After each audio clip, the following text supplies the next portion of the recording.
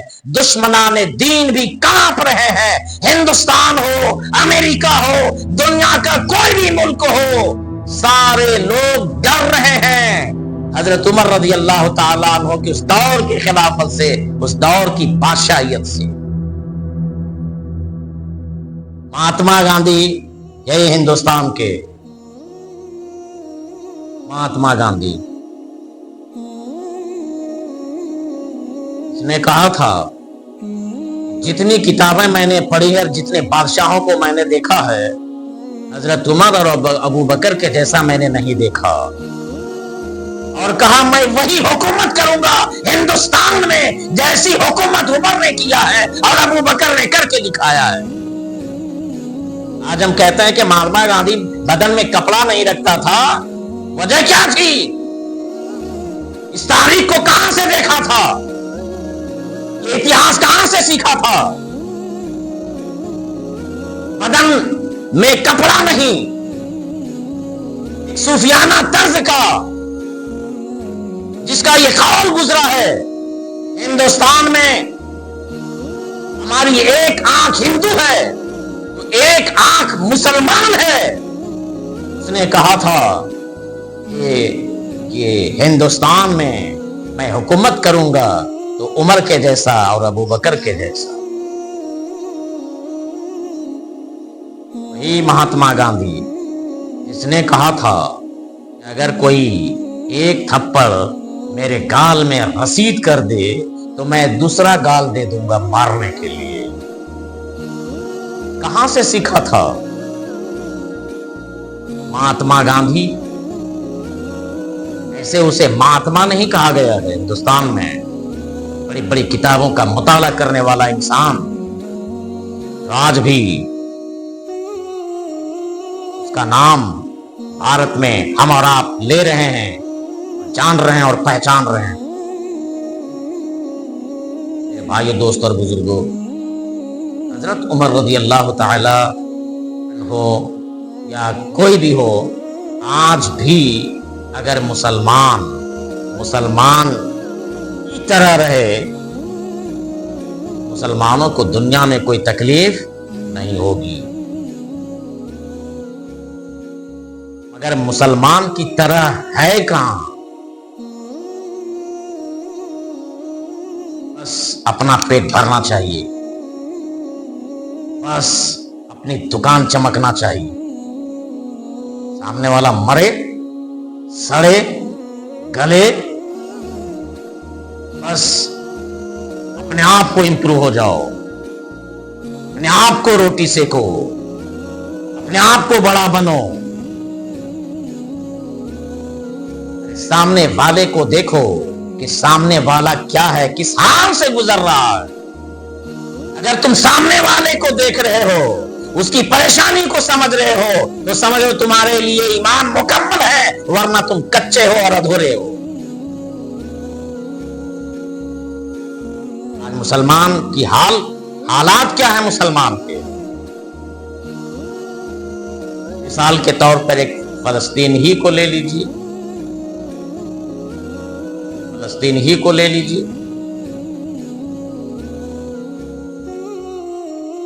تقریباً 40,000، ابھی تو سب لوگ دیکھتے ہیں موبائل سے، 40,000 لوگ شہید ہو چکے ہیں. 40,000، اللہ اکبر. پھر بھی وہاں کے لوگ پیچھے نہیں ہٹ رہے ہیں. اپنی زمین کے لیے، فلسطین کے لیے، بیت المقدس کو آزاد کرانے کے لیے لڑائی لڑ رہے ہیں. دنیا ساتھ نہیں دے رہی ہے، گنے چنے لوگ ہیں جو ساتھ ہی دے رہے ہیں، ممالک، مسلم ممالک، ورنہ پوری طرح سے ان کو سپورٹ نہیں مل رہا. ان کا جذبہ بتا رہا ہے، ان کا کردار بتا رہا ہے، ان کا جذبہ جہاد بتا رہا ہے کہ مسلمان ساتھ دے نہ دے، دنیا کے لوگ ساتھ دے نہ دے، فلسطین کے لوگ پیچھے ہٹنے والے نہیں ہیں اور یہ کامیاب ہو کرتے رہیں گے انشاءاللہ تعالی، کوئی شک نہیں۔